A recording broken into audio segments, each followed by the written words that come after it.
आदाब नाज़रीन कोशर खबरनामा हेत गौहर कुछ तुंदिस खुदमतस मज हाजिर तो तफसीलात जान ब्रो चन खास खास खबरन पे टक नजर। राहुल गांधी सिंह तरफ मरकजी सरकार नुक्तचीनी हवा मुखालिफ पॉलिसी सत लुक परेशान पेट्रोल डीजल गैस कन कीमतन मज इजाफा मायूस कुन।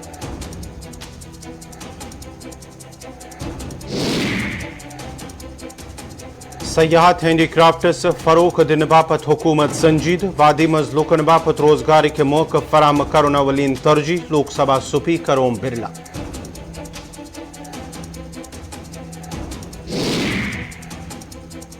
राजौरी पुलिस तरफ कार्रवाई गैर कानूनी गाड़ि फरोख्त करने किस मामलस में 2 नफर गिरफ्तार मजीद गिरफ्तारियन हुंद इम्कान।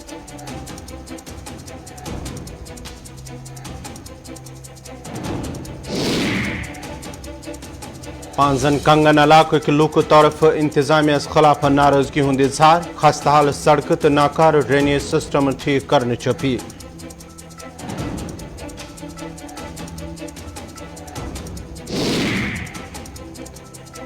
तो खानपुरा बारामुल्लास मज मिडल स्कूल बुनियादी सहूलतों निश महरूम वालिदीन परेशान इंतजामिया खामोश।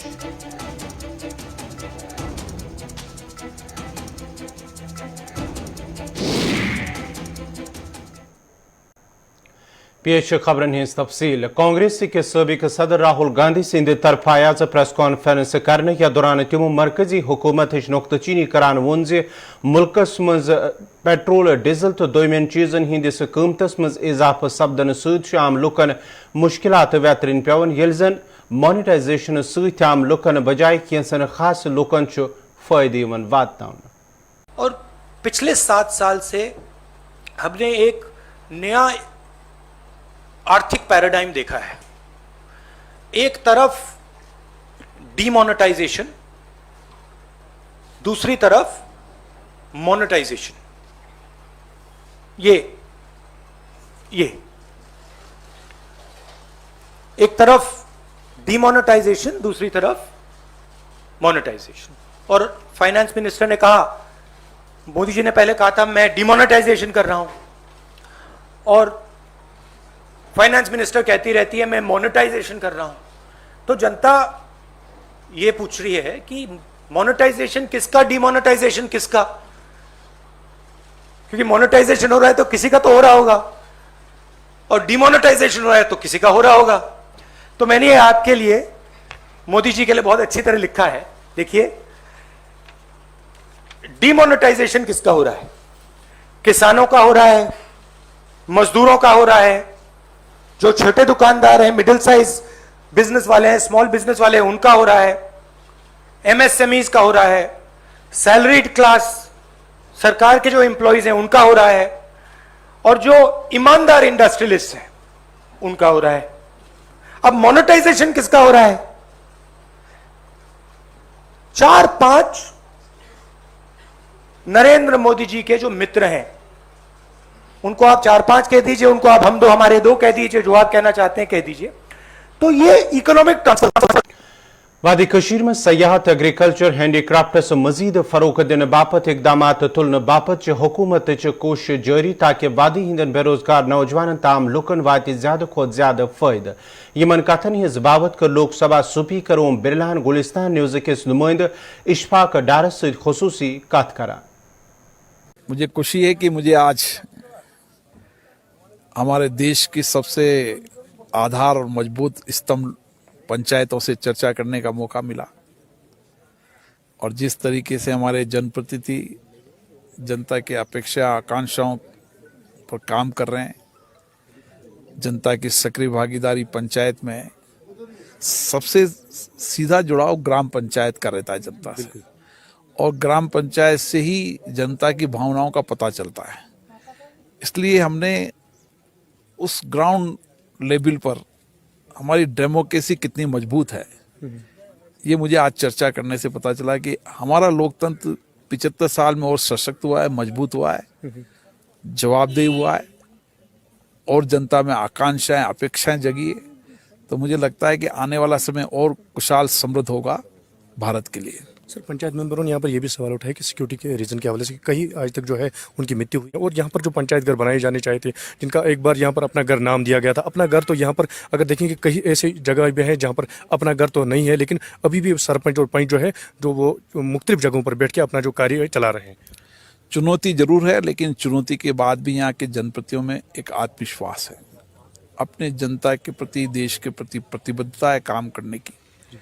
और जिस तरीके का आत्मविश्वास यहाँ के जनप्रतिनिधियों में है, मैं उनको बधाई देता हूँ कि वह इस चुनौती के बाद भी अपनी जनता की अपेक्षाओं को पूरा करने के लिए काम कर रहे हैं।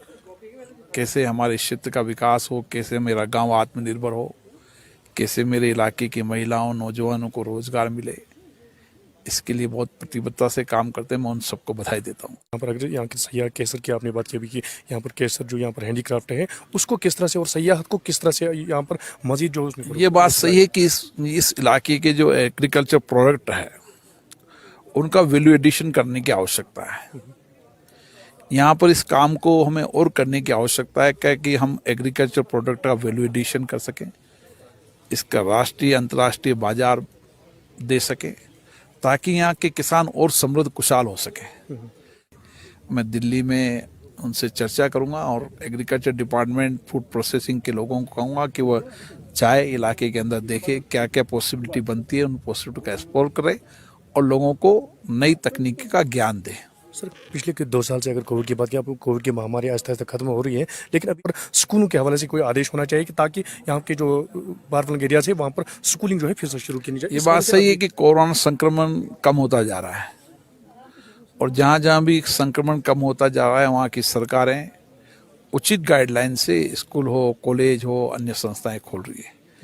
यहाँ भी इसी तरीके की गाइडलाइन सरकार बना रही है ताकि हम स्कूल खोल सके, महाविद्यालय खोल सके, बच्चे सुरक्षित रहे, हमारे नौजवान सुरक्षित रहे। उसकी प्राथमिकता के आधार पर सरकार योजना बनाएगी। को सयाहत के हवाले से क्या मशीन रहेगी ताकि सारे सयाह, क्योंकि इंटरनेशनल फ्लाइट्स की अगर बात करें अभी भी बंद है। ये गुलमर्ग, ये कश्मीर की घाटी हमारा स्वर्ग नहीं, भारत का सिरमौर है। यहाँ का अद्भुत सौंदर्य ने कई दुनिया में नहीं दिखता और मैं दुनिया के देशों से भी आग्रह करूंगा कश्मीर आए, यहाँ देखें। यहाँ शांति है, समृद्धि है, खुशहाली है। और जब देशी विदेशी पर्यटक आएंगे तो और लोगों को रोजगार मिलेगा। इको टूरिज्म को बढ़ाएंगे, रूरल टूरिज्म को बढ़ाएंगे ताकि यहाँ के लोगों को रोजगार मिलेगा।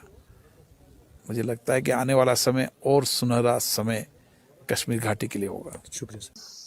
ये थे लोकसभा के स्पीकर ओम बिरला जी, जो जम्मू कश्मीर के 7 रोजा दौरे पर थे और आज यहाँ पर सैयदी मुकाम गुलमर्ग में उन्होंने पंचायत को मजीद मजबूत बनाने के हवाले से यहाँ पर पंचायत मेंबरान और जो बाकी जो यहाँ पर डीडीसी मेंबरान थे उनसे बात की और उन्होंने कहा कि न सिर्फ पंचायत राज को बल्कि यहाँ पर सयाहत और यहाँ पर हार्टिकल्चर और यहाँ के हैंडीक्राफ्ट को भी मजीद वसअत दी जाएगी ताकि यहाँ के आम लोग जो है वो रोजगार कमा सके।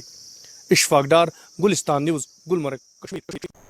राजौरी पुलिस तरफ कार्रवाई करित मकामी तो गैर मकामी गाड़ी चोरी निन किस मामलस में 2 नफर गिरफ्तार करमित। ASP राजौरी सिंध तरफ प्रेस कॉन्फ्रेंस कर तफसीलात फराम करने वन आमुद जे नकली RC तो नंबर तब्दील करने किस गैर कानूनी तौर गाड़ी फरोख्त करने किस मामलस में 2 नफर गिरफ्तार करने आमत यल जन मामलस हवाले मजीद कह नफर गिरफ्तार करनुक ते इम्कान छु। मैं आज बताना चाहूँगा, आज एक FIR लगी है, FIR number 577/2021 under section 420, 467, 468, 471, 379, 109 IPC। इसमें टू समराइज इट, इसमें हमें एक टिप ऑफ मिला SHO साहब को, जिसमें ये खबर मिली कि कुछ लोग मतलब कि RCs उन्होंने सरप्शियसली ऑब्टेन की थी जो कि टोटल लॉस गाड़ियाँ थी उनकी, और उनको उन्होंने पंच किया था जो स्टोलन गाड़ियाँ हैं उन पे। तो उसको वो करके गलीबल जो भी कस्टमर्स थे उनको उन्होंने ये गाड़ियाँ बेची और इसमें लाखों रुपए कमाए। इसमें अभी हमने 6 गाड़ियाँ सीज़ की हैं, जिसमें एक बलेनो, एक इको, 3 आल्टो हैं और एक मोटरसाइकिल है। और इसमें अगर कहें तो एक्यूज़ड हैं, जो मुलजिम जो हमने पकड़े हैं, उनका नाम है Salim Malik, son of Syed Ahmed resident of UP Moradabad at present Khyora Rajouri, यहाँ पे ये वर्कशॉप कर रहा था। Mohammad Wahid son of Mohammad Alam resident of Buddha Kana Thanna मंडी। इसमें फर्दर इन्वेस्टिगेशन चल रही है और आने वाले टाइम में हो सकता है कि more arrest and recovery is possible. तो जिस तरह से पंचिंग की बात की, क्या इसमें आरटीओ ऑफिस और इंश्योरेंस कंपनी वाले भी इन्वॉल्व हो सकते हैं? अभी इनिशियल स्टेज है, जैसे मैंने कहा, अभी एफआईआर जैसे आज ही एफआईआर लगी है, आज ही ये चीज़ तफ्तीश चल रही है। जैसे ही आगे मतलब हमें जो भी रिकवरी होगी, अरेस्ट होगी, हम आपको इसके बारे में बताते रहेंगे। Thank you. शुरुआती पूछताछ में क्या आया सर? क्या इनके पीछे कोई और ग्रोह है? कितने आदमी हैं? क्या कुछ बड़े घंटे में जो ऐसे मतलब अभी जो पता चला है, इसके इंकशाफ पे ये रिकवरी भी हुई है। उसके अलावा ये बता रहा है कि जैसे इसका एक साथी बाहर मुरादाबाद में है जो ये चीज़ें स्टोलन व्हीकल सप्लाई करता था आरसी नंबर के साथ वो करके पंचिंग करके, तो वो अभी हम देख रहे हैं, फिर आपको बताएंगे। जैसे लोकेशन से पकड़ी गई है, कहाँ से पकड़ी गई है? ये इसके इंकशाफ पे यहीं से रजौरी से। नाजरीन कोशर खबरनामा जारी है, तजनी मुआक तिजारती वक्त।